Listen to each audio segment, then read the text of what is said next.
Hi guys, I'm Lisa for wtfLisaTarot. I get messages through songs, so when you're bed in, when you're bed out, like, share, subscribe, follow, drop a tip, CashApp, wtfLisaTarot, and sell my stores, wtfLisa eBay, wtfLisa.com.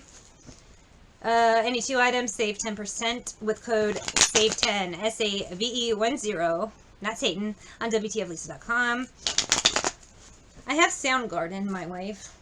Take if you want a slice, if you want a piece, if it feels alright. So all my readings today have been narcs and flying monkeys, so-called divine masculines, but these aren't the divine ones, these are the demented ones. Don't compare them to the actual divine ones. They're not the same. Wanting to come back and act a damn fool. Some of them are entering their dark nights of the soul, and some of them are just, their butt's going to get entered in prison. Hierophant. Either way, a lot of them, karma's here. The truth is here. Don't come over here, piss on my gate! Save it, just keep it off my wave! So I get the energy of, like, if you remember the 10 Commandments with Charlton Heston. I think it's the 10 Commandments. Yes, it is. I'm just tired. The hand passing... the Passover, right? The hand, you put the blood on the door and passes over. I just feel like it's that energy where if your demented Muppet masculine, karmic masculine comes back to bug you, or any of his flying monkeys, people you know that are attached to them, come back, you can't do anything. Six of Wands, you're not home, whatever it is, any excuse, stay away. Keep it off my wave. Some of them are coming back for information so they can come back in. Like, you know, still kill, destroy energy. Some of them aren't doing good, so they think if you help them out, 3 of Cups, they'll be alright. They can keep partying and they won't face their karma, but they're gonna face their karma, no matter what. And each time, the more they delay it, the worse it's gonna get. So some of them are about to have a real bad time. Like a real bad time.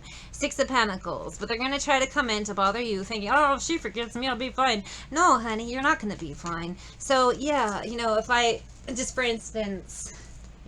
some of our karmic masculines did stuff we didn't know that was really bad.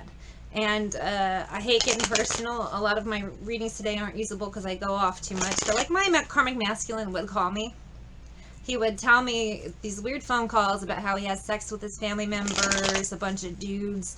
And then he's like, and I had sex with all your internet friends. And when I told him I don't know those people, they were internet friends who retweeted me, he had a big meltdown. So they do a bunch of stupid shit. And they think if you forgive them, their STD is going to go away. Like, these people, they don't operate in reality. Empress, and they see you as, like, their savior, but they're also the ones who abuse you. So the same ones that don't come over here, piss on my gate. So they want you to help them in some way, but then they're doing smear campaigns, doing the worst behind your back, and thinking you're not going to know. Ace of Cups, if they just act a certain way, but most of them end up, because narcs like to, they can't help it, they love to brag, so they just talk too much. Ace of Pentacles just tells me they're working at nothing. Ace of Swords, if you already know the truth about your narcs, your demented fucking Muppet masculines, the karmic masculines, and their flying Quasimodo monkeys, why would you deal with it? 8 of Swords, you already know the truth, you have clarity. The only people at this point now they're fooling is themselves. I can confirm. Like, I haven't spoken to mine in a year other than a couple of months ago. So on my Twitter, I get this, I miss you thing, and I'm like, who the fuck is this? I look, and I'm like, oh, is that guy? And then I just said, you know, take it up with Acme Customer Service, that's it, I haven't spoken. And it's annoying because his energy is still sometimes in my readings, and I never met this guy. Oh my god, you like fucking family members and dudes, go do that. Stay out of my readings, I'm not into your shit. Keep it off my wave. And a lot of you, it's that same thing. For me too, I've noticed some of the Quasimodos that I didn't even really know associated with him are coming back, acting like they've been, oh, I haven't been online in years, but they've had 10 other accounts, 9 of Pentacles. They're just fucking dumb. Copycats, the fake accounts. Some of them, they actually, like, work for gang stalkers, call themselves destiny thieves, and then they find out they were actually tricked into giving up their own lives strength because all they do is sit around 8 of Cups, lying, pretending to be other people. They don't have time for their own real life. And a lot of them, too, they committed a lot of crimes. That's why a lot of them are pedophiles, or like mine was into incest and really rapey. He would talk about raping, beating, and killing me, and then was confused as to why I didn't want to meet him for Cups. A lot of them are drug addicts, they're crazy, whatever it is. They're the ones, just keep it off my wave. You gotta, like, just keep pepper spray and keep them away. Knight of Cups, they act a fool. All they bring is drama, chaos, death. Everything around them always falls apart. Page of Swords. They sit, they watch, they spy on people, and then they come in and spectacularly fail. Like, running with the devil. So a lot of them, too, they're crazy, so they think they've sold their souls and they're some kind of powerful being. But most of the people who told me they were powerful beings, I just watched them fart and fall over and pass out. And when they wake up, they have these weird stories of how they did stuff. King of Swords. It's whatever drugs they take. Some of them did do black magic, and then the spells actually reverted on them, so they're delusional. And so, you know, if they were with a coven, only their coven thinks they're all powerful. Everyone else just sees old people who fart and fall over. But they don't get it. Chariot. They're about to, though. Once the spells break and they wake up and they see what they actually look like now. I live my life like there's no tomorrow. A lot of them, they do math. So when they once the spirit decides to wake them up and show them what they actually look like. Four of Wands. Right now they're sitting pretty, but it's going to be fucking horrifying.